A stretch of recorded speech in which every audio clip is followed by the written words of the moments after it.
So they took charge of Jesus. He went out carrying his cross and came to the place of the skull, as it is called. In Hebrew it is called Golgotha.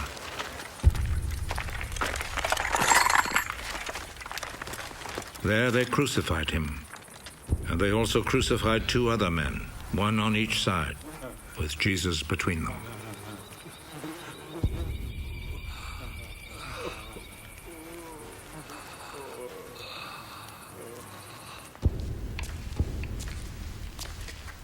Pilate wrote a notice and had it put on the cross. Jesus of Nazareth, the King of the Jews, is what he wrote.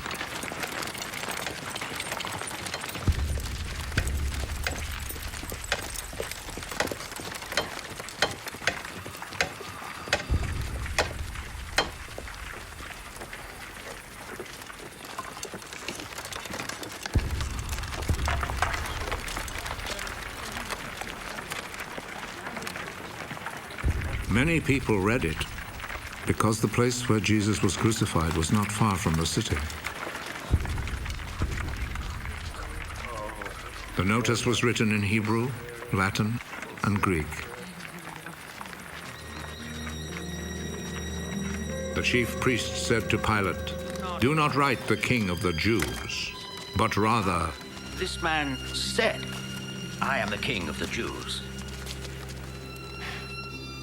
What I have written stays written.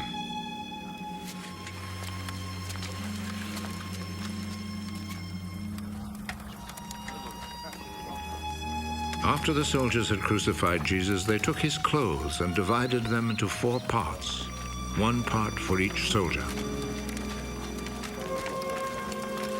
They also took the robe, which was made of 1 piece of woven cloth without any seams in it. The soldiers said to one another, "Let's not tear it.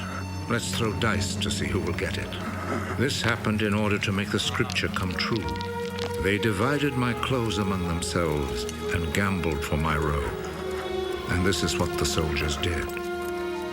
Standing close to Jesus' cross were his mother's sister, Mary, the wife of Clopas, and Mary Magdalene. Jesus saw his mother and the disciple he loved standing there. He is your son.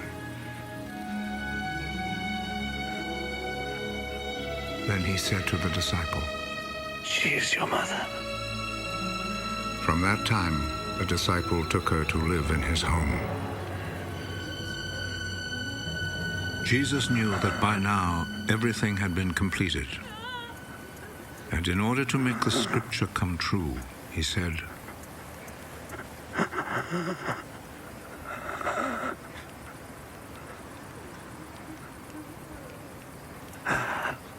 I am thirsty. A bowl was there, full of cheap wine. So a sponge was soaked in the wine, put on a stalk of hyssop, and lifted up to his lips.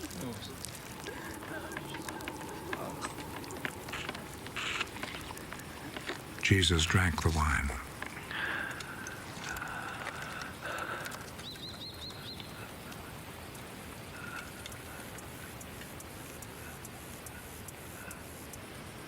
It is finished.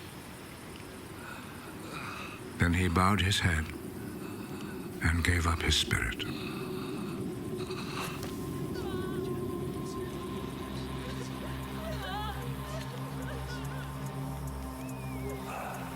Then the Jewish authorities asked Pilate to allow them to break the legs of the men who had been crucified and to take the bodies down from the crosses.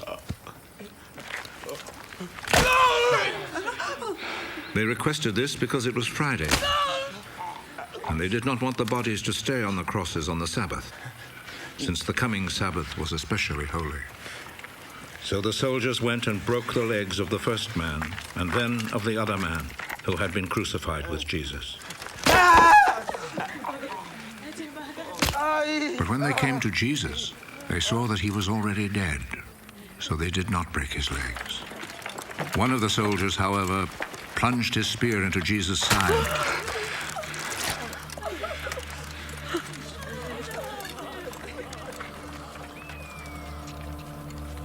at once blood and water poured out.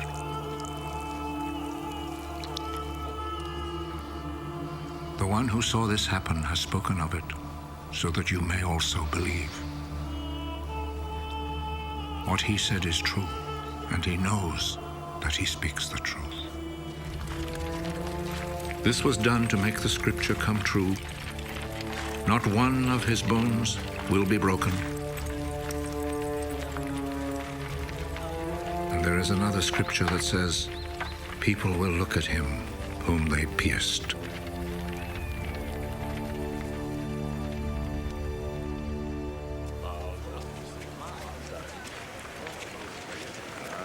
After this, Joseph, who was from the town of Arimathea, asked Pilate if he could take Jesus' body.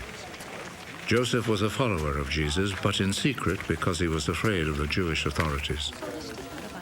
Pilate told him he could have the body, so Joseph went and took it away.